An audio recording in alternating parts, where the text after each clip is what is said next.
Ty si to taky užij, Lucinko. Bola som nominovaná na Jogurt Challenge. To som chcela.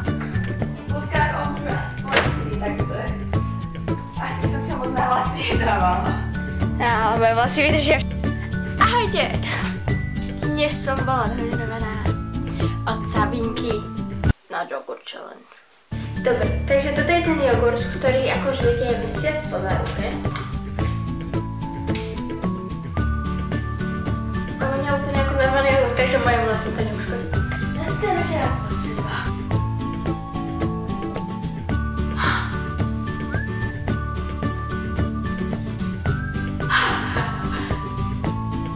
Tak, mám na sebe mesiac starý jogurt, ktorý fúj tečie. Dobře.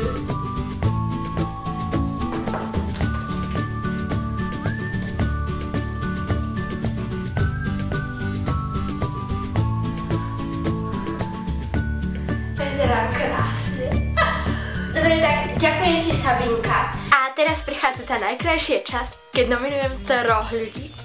Prvý človek, koho nominujem, je Nici, druhý je Miliska a tretí, keď som sa tak pozerala pod Sabinkyným videom, videla som tam jeden komentár. Tento. Takže aj Annie. Dobre, dúfam, že si to všetky užijete a že budete mať takú ohromnú zábavu ako ja. Pa, pa.